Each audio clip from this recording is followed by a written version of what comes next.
Welcome, welcome, welcome. It's good to have you.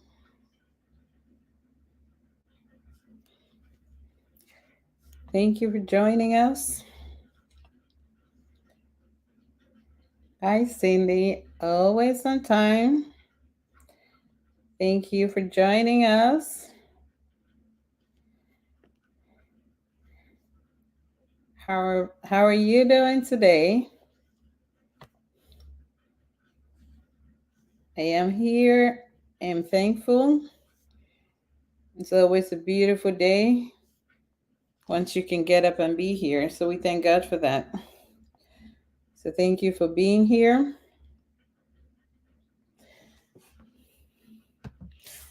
Let's come on in. We're going to be talking about a very interesting topic today. Probably going to get a lot of flack for this, but we got to talk about the things that are going to help us build our relationships, manage our money better. So let's share the video so that others can join us.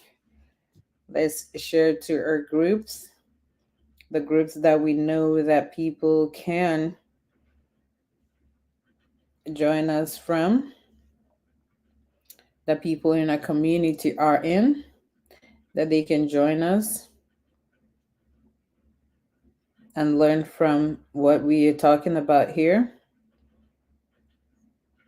So we're going to be talking about money and relationships today.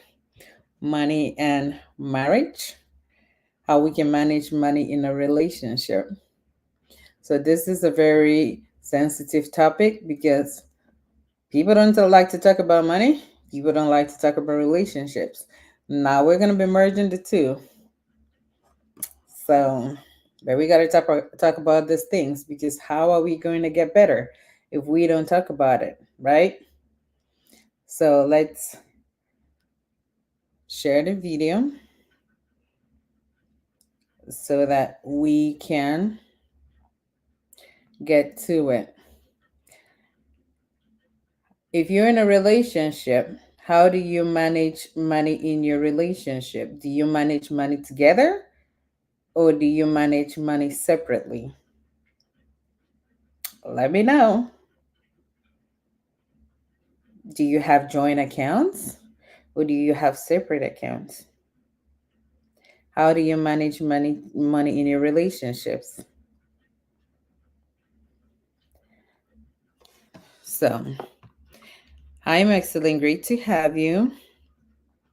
Hi Claudette, thank you for being here. Hi Evelyn, thank you for being here. So please share the video, and those of you who are here, I do appreciate you.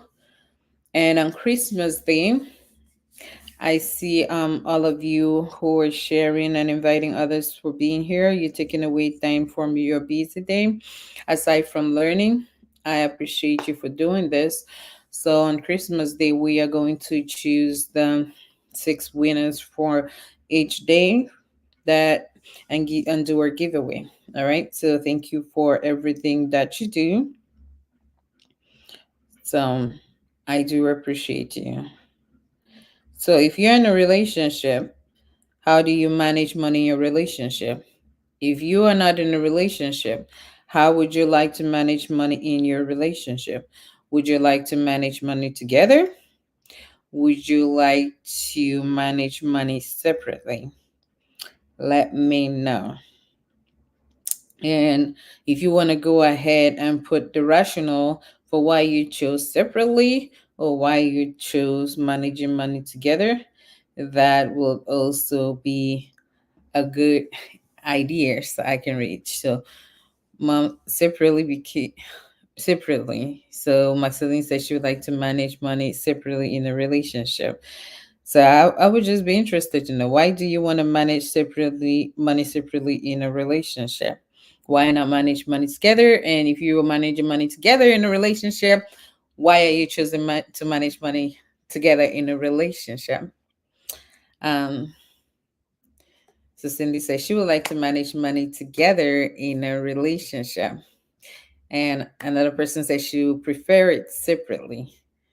So, different ideas for how to manage money in a relationship. And that is often what happens. But that's a good thing that we are at least thinking about how to manage money, because when you're getting in a relationship, you definitely want to talk about money. A lot of the times we get in a relationship and we do not think that money is a huge part of it, right? And then when we get in a relationship, we figure out that money affects everything, like we have already noticed. So before you get in a relationship, you also want to talk about monetary issues. So that's what we're going to be talking about money today, and how the person that you're going to get married to, how they view money. Or if you're in a relationship, it's not too late. Even if you're married, it's not too late. What are their views on marriage, and how can you salvage your relationship if you are already married? How can you make things better? So, today we're going to be talking about the 50-50 ideology of managing money. Why people choose the 50-50 way of managing money. What are the pros, the benefits of doing it? What are the drawbacks of doing it? And how can we improve that system, or why we need to let it go? Okay, so again, like I said, share the video so others can come in here and listen to what we have to say, and also drop in their comments so we can learn from them, because this is an interactive session. We want to learn from each other, we want to grow, we want to build wealth together. So Maxine says she doesn't trust men of today. At least in marriage, we can have a joint account for a project. So with that being said, is there a way that we can, merge that system where we manage money together and have separate accounts to still carry out our individual projects? So that is something we're going to also talk about, right? So you can have accounts where you can, management together and have individual projects. So that's a concern. You have trust issues. How can we manage that? So, good point. Thank you for bringing that up. So, Sylvester, thank you for being here. Christelle, I do appreciate you.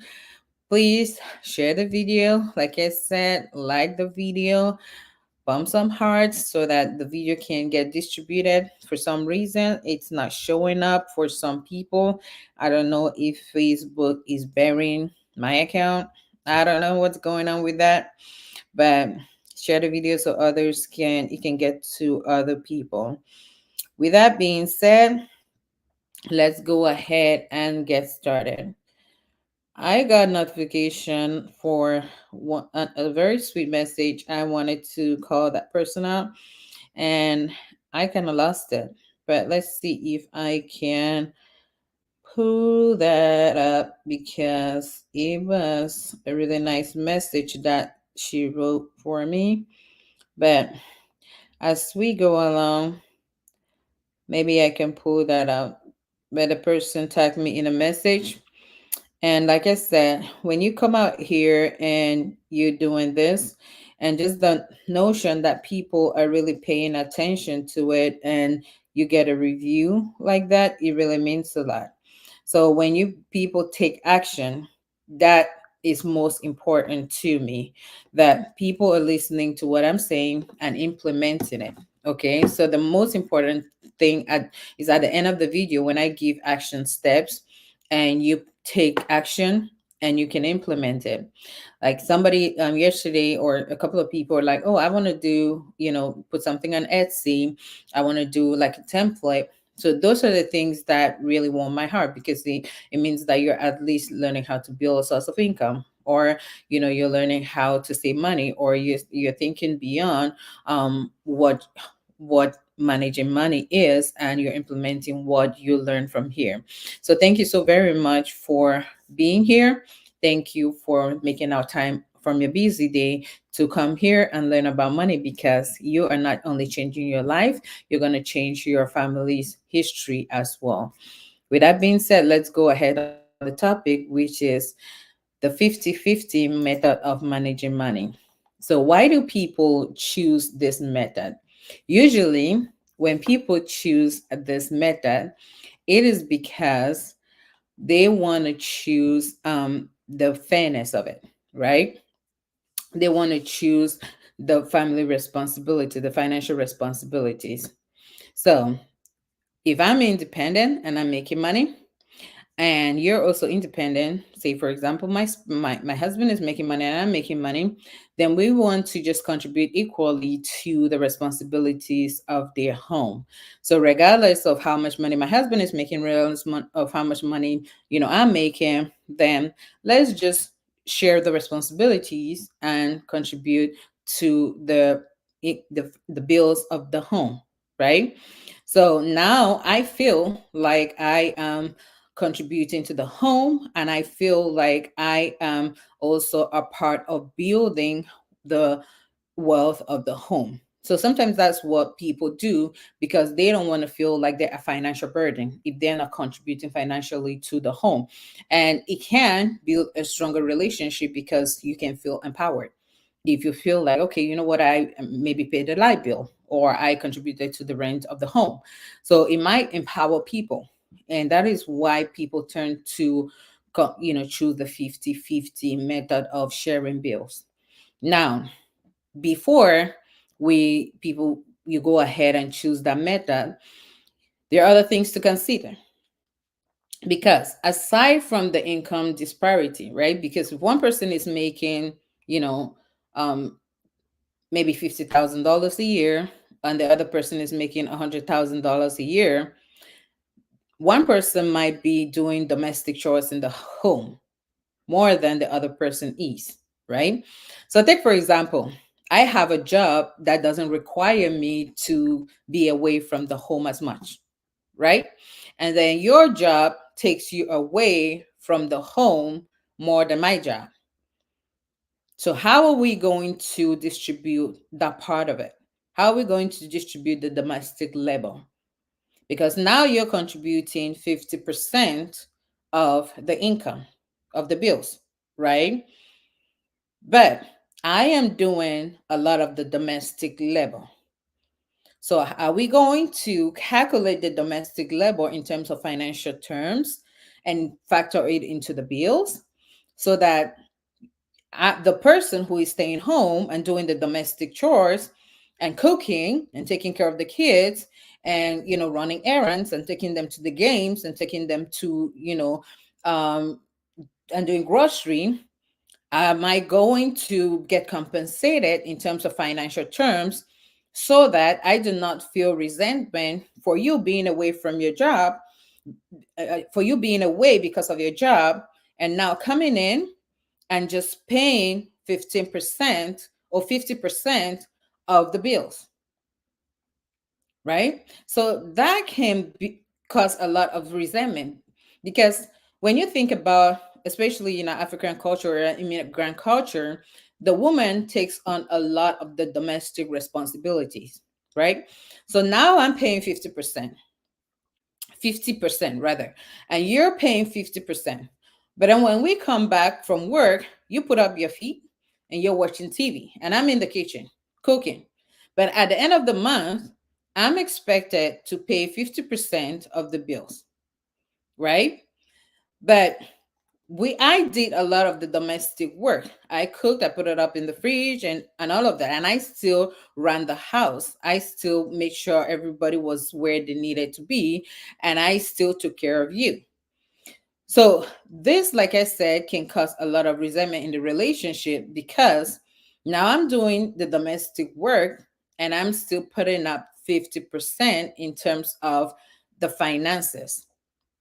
So we got to be careful when we are just looking at 50% in terms of cash, in terms of income, and not factoring the non monetary aspects of it, because that can hugely affect the relationship, right?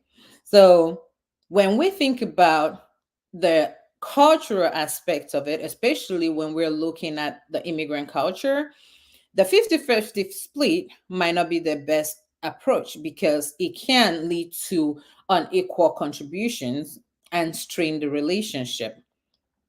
So Raise your hand if you have ever thought about the 50-50 split not being fair, because everything is not split in half, right? Even if you're doing it, like, let's be honest, if you think that the 50-50 split is not equal, because somebody might be doing, like I said, 50 in monetary terms, but not there completely for the domestic part of it. So they're putting in 20% and you're putting in 80 in terms of domestication, right? So is that still 50? How am I being compensated in terms of that? So is it still 50? So you're owing me in terms of domestication like 80%, like 30%, right? So how am I going to cash out? So let's be honest in the chat. Have you ever thought that 50-50 is fair? So now, when we talk about 50-50, how does that play out for stay-home moms? How do we calculate their 50%? So are we just gonna say, okay, 50% stay home mom, you're just cooking, 50% stay home mom, you're just doing childcare, 50% stay home mom, you're just, doing the laundry, 50% stay home mom, you're just doing the floors, 50% stay home mom. So how is 50% going to play for the stay home mom? Because let me tell you, when I'm home, it feels like you do more work than when you go to work. My husband is sometimes says, no, I would rather go to work than stay home. Because when you're home, you do so much and the kids are all over you. You keep going around the house, you got to do the dishes, so it's so much work that you have to do at home. But when you are at work, you are focused doing the job that you have to do, besides having adult conversations. Have you, like, you're at home, you talk to these kids, and it feels like when you're talking to kids, it's even tiring. Like, talking to our adults it's better. You have adult conversations. Talking to kids, it's you have to fine tune your mind to have kids conversation, right? So going to work is less tasking. Being at home is tiring. So when you're a stay-at-home mom, now how is your 50% going to get calculated? Now we have the emotional aspect of it. How are we going to calculate that emotional aspect? Now I'm burnt out emotionally. How is my 50% going to get factored into that? Okay. Now we've put that aspect in, the 50% is there. Let's calculate the 50%. Done. Say we calculate daycare and all of that, right? And put it in. But then the stay-at-home mom does not invest, right? Because she starts staying home taking care of the kids, right? So she's missing out on investment opportunities that you, who is going to work, is investing. So where is her 50% as far as growth opportunities for investment? So where is it? How are we going to calculate that? Right? So she's also missing out on those 50 the growth opportunities. Now we got to backtrack and calculate the growth opportunities that she's missing out in terms of growth opportunities, in terms of investment opportunities, in terms of advancement opportunities if she was going to work. So where is that 50%? She doesn't have that. So there's a lot of gray areas when we're talking about 50% here that we got to think about. So in my opinion, right, principles have to come into place that when I think we got to go back to biblical terms here. When God was creating man and woman, he created man to take care of his woman, right? Man was created to take care of the woman. So, in my opinion, and mind you, this is my channel. I'm giving my opinion. You might not like it, but hey, I'm just giving my opinion. Before a man wants to get married, he should be in a position where he can take care of his family and provide basic needs for his family. Because by default, man was created to be a provider. Mind you, I'm saying basic needs. I'm not saying that the bells and whistles, the luxury items, the Gucci's and the designer items. I'm not saying that. Basic needs. Can you provide a roof over your woman's head? Can you provide like food for your kids? So, can you provide basic needs for your family? That puts you in a position where you are the provider for your family. Okay. So before you go get married, now you're in a position where you are the provider. And the woman was created to be nurtured. So before you get in a relationship as the woman, you understand that here is what my man can provide for me. So your man is going to tell you, hey, this is what I can provide for you: a 4 bedroom, 3 bath house, and maybe a Toyota, maybe a Kia Soul, whatever it is that he's telling you I can provide. If in the course of the relationship, you become a CEO of whatever, that's going to be an add on to the relationship.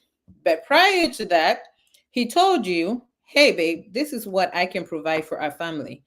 And because I can only provide X, Y, and Z, we're gonna have 2 kids. We're gonna have 1 kid because here's how my financial bandwidth is. This is what I can provide. So we're gonna go from there because I want to be the provider for our family. But all of this has to be built on respect and trust, right? Because none of this is going to exist if there is no respect and trust in that relationship. The man is not going to be able to provide for the woman if the woman does not create a safe space for the man to provide for her.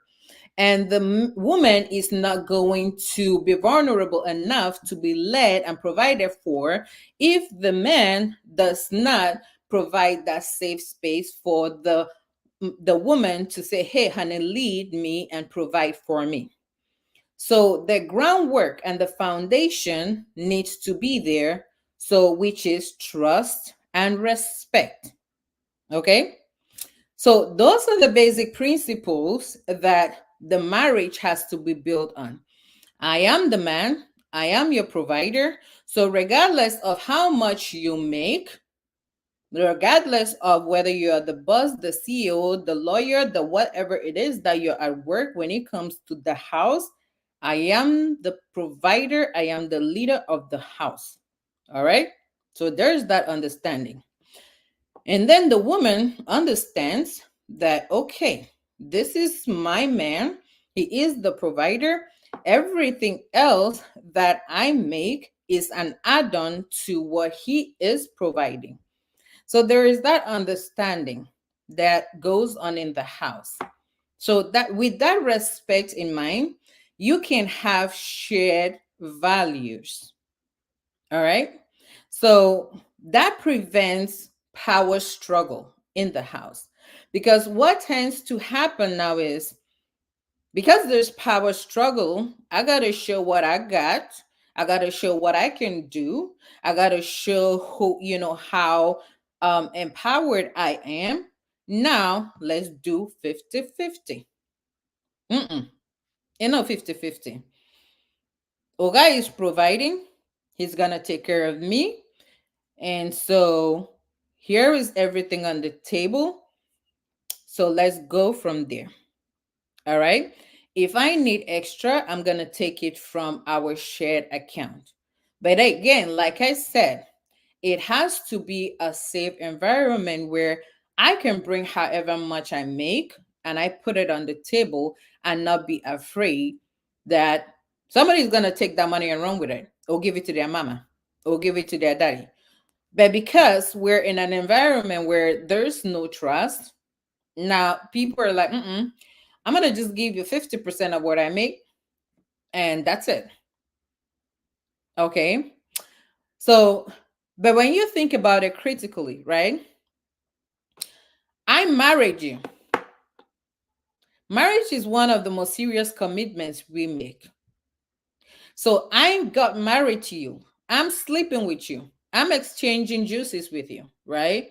But I don't want to give you my money. Think about it critically.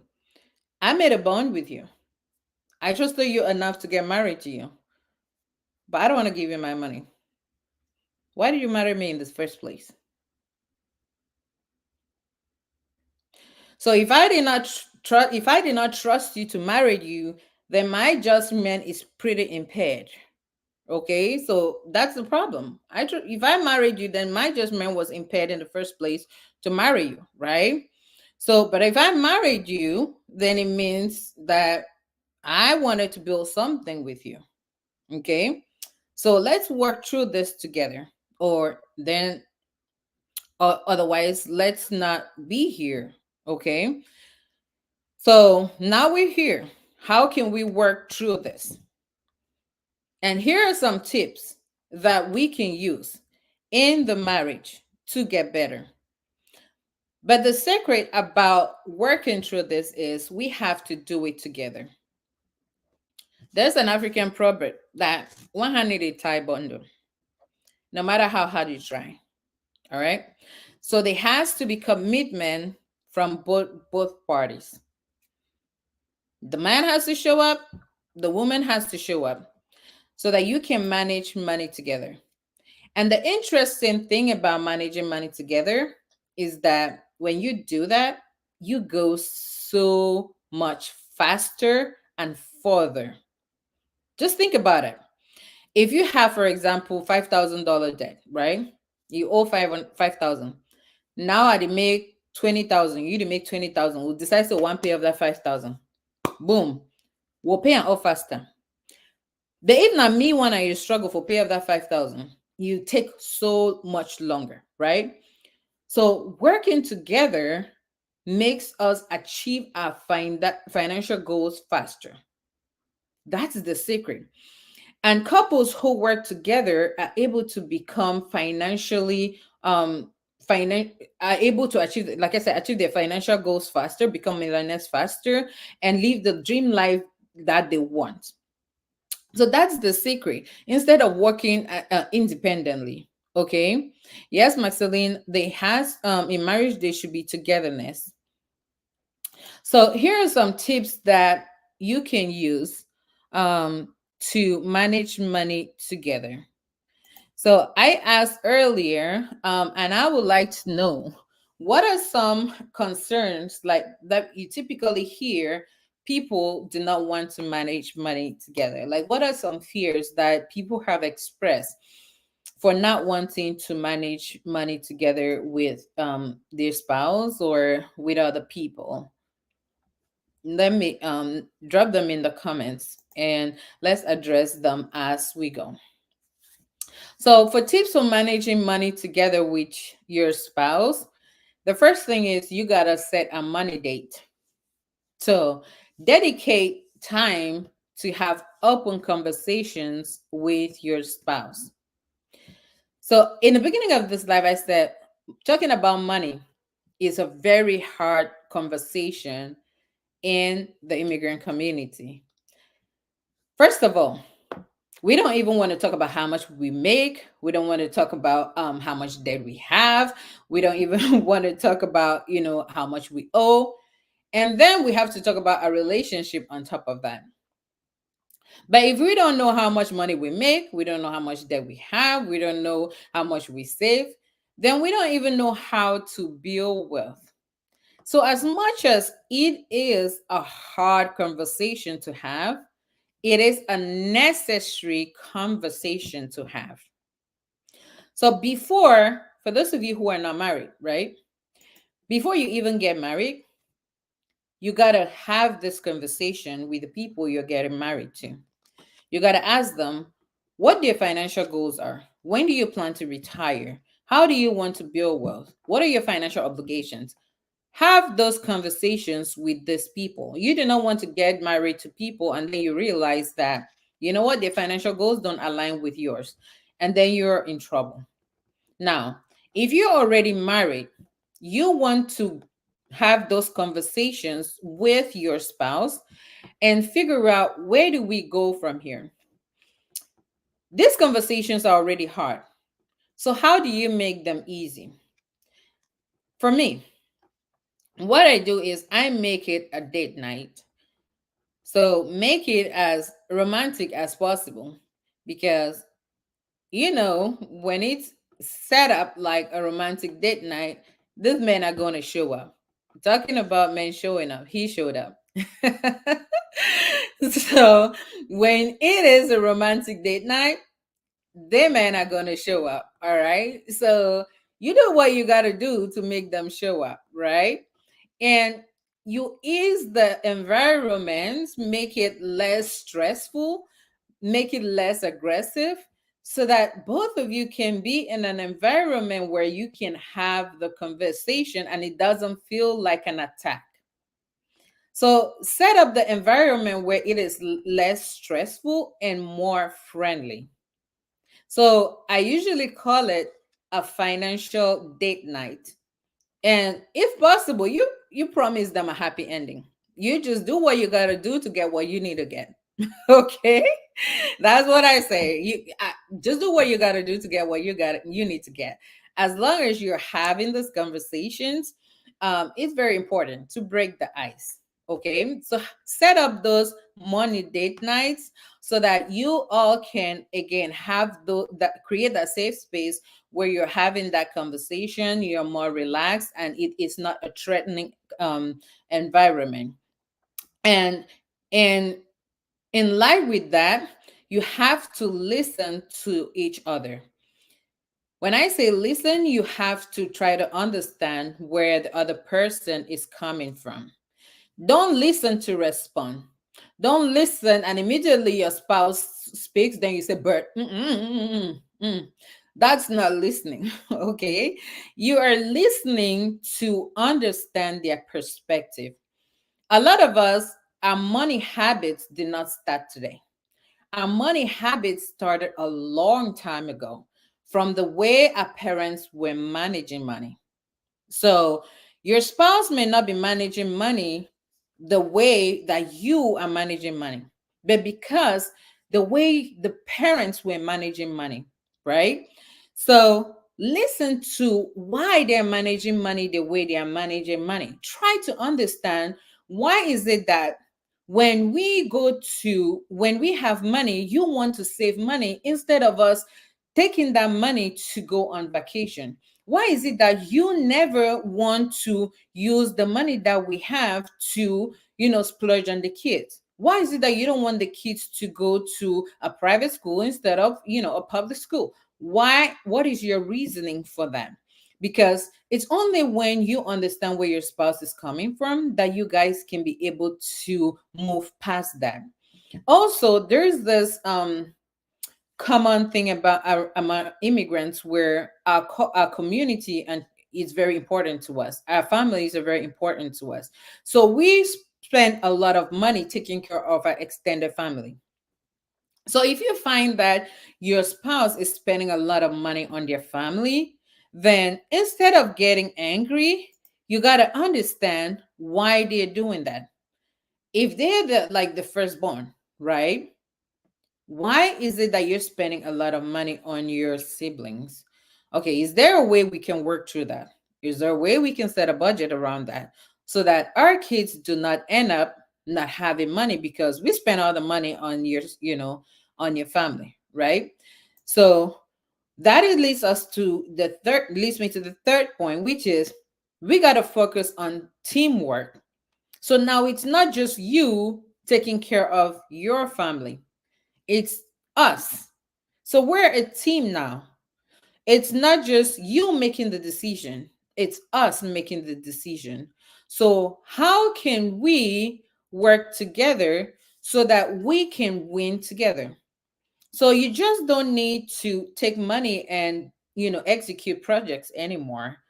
I want us to make these decisions together. So, how can I be part of that decision? So, it shouldn't be a blame game, right? So you are approaching this conversation as I am trying to understand your perspective. I am trying to understand why you make these decisions the way you make these decisions, instead of instead of coming as if you're attacking them. Okay? Can you hear me okay? I seem to have lost you guys. If you can hear me okay, somebody drop it in the comments.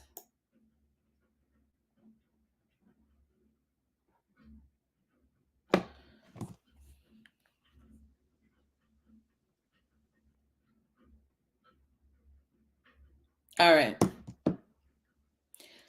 Thanks, Stella. So you can hear me okay. All right. I was just checking. Okay, the network is poor. All right. Thanks for letting me. Yeah, it froze there for a second. So I just wanted to make sure that you guys could hear me okay. All right. So, like I was saying, focusing on the teamwork and making sure that you are managing the money as a team. And because you manage money as a team, it's going to be more satisfying. Just imagine that, if you are, for example, have to send money to your extended family, and it's going to be, hey, mommy, na me and John sending money, or, pa na me and Mary sending money.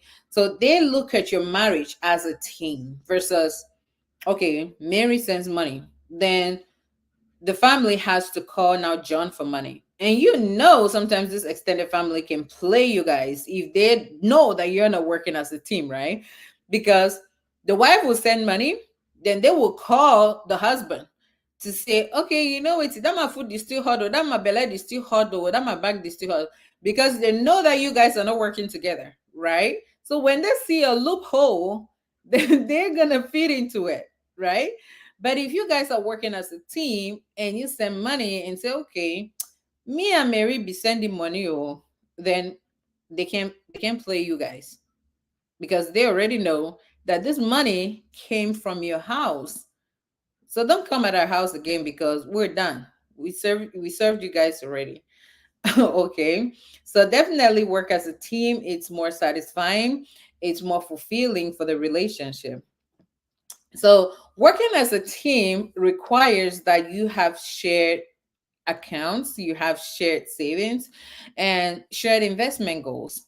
So if you guys have income coming in, right? You can put those in shared accounts, because that's where you work from. When you sit down on your financial dates, you can say, okay, here's how much money we have, here's how much money we're working with. What are we going to do with this money? How are we going to budget this money? So it helps to have those accounts so that you know how much money you can distribute into the various accounts that you have. Now, that doesn't mean that you cannot have individual accounts that you can work from. Okay? Because it is important to have separate accounts that you can play money in. Even though you manage money together, please have separate accounts. Somebody type that in the comments. Have separate accounts in your marriage to put your play money in. Okay? Because this promotes financial independence. It helps you to put your personal spending money in, so that, for example, if you want to surprise your spouse, right? You don't want to go to the shared account and take money from there, because now they know money is missing if their birthday is coming and they're expecting the gift. That ruins the surprise.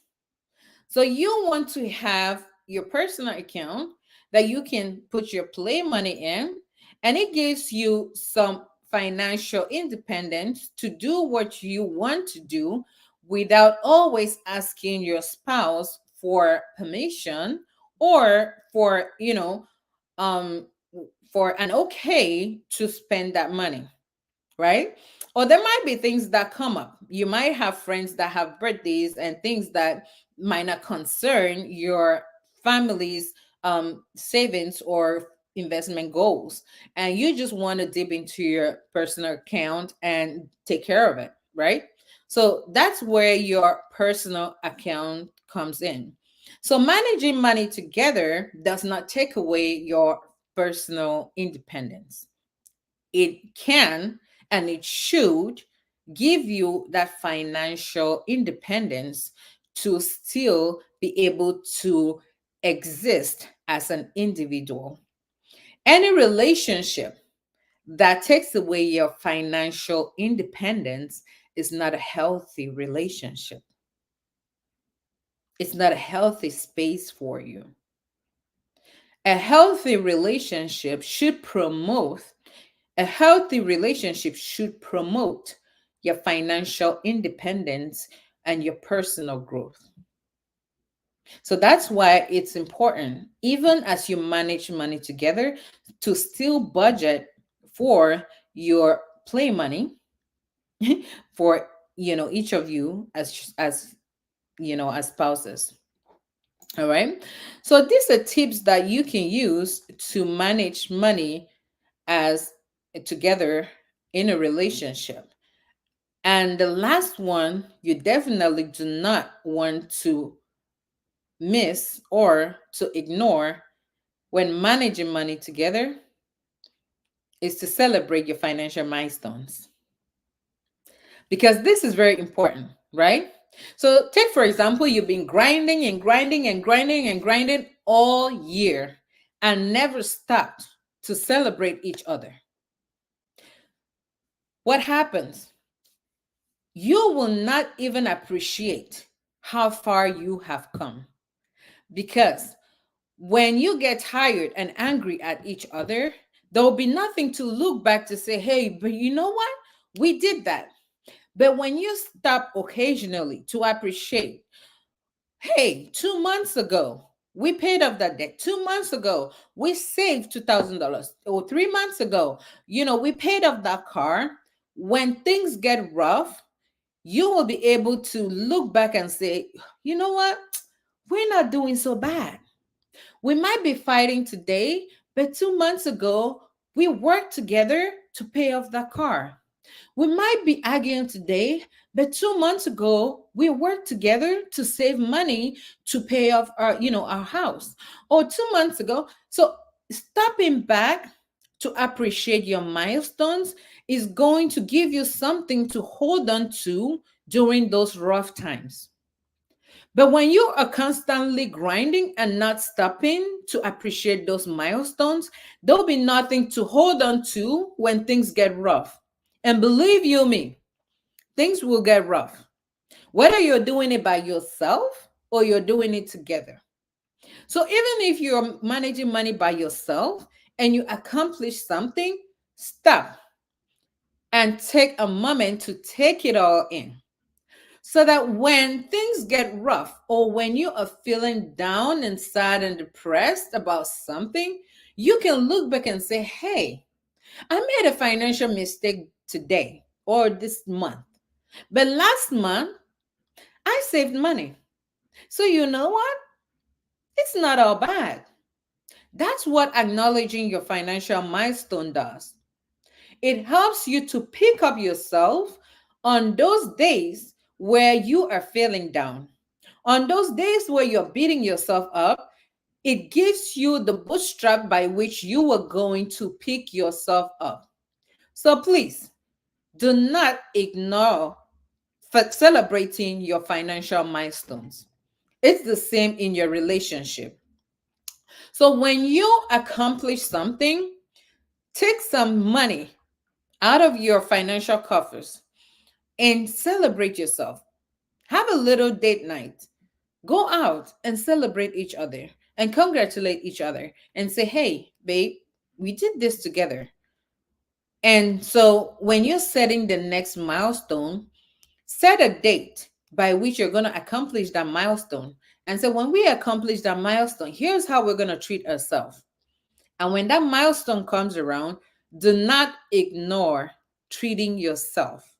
Make sure you go out and treat yourself just the way you had promised, so that when you are setting the next milestone, you can always look back and say, hey, we treated ourselves this way, and here's how we're going to treat ourselves again when we accomplish the next milestone. All right. So these are all tips that you can use to manage money in your relationship. You find found I hope that you find these tips useful. And if you have any comments, let me know, and you can drop them in down in the video. Hi Yomi, great to have you. No, you are not late. You can always go back and watch the video. Yes, the worse talking to the kids sometimes. I know the kids, they always want to talk to you, even when you're tired. They keep coming in and asking you questions. Um, yeah, you gotta calculate.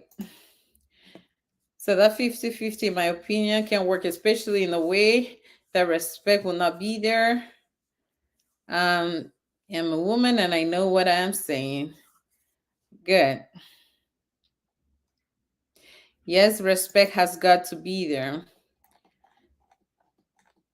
So I do apologize. The network was bothering some of you. So if you missed anything, you can go back and watch it. So thank you so very much for being here. And tomorrow at 1 p.m., we are going to be here for mock teaching. And please don't forget to share the video.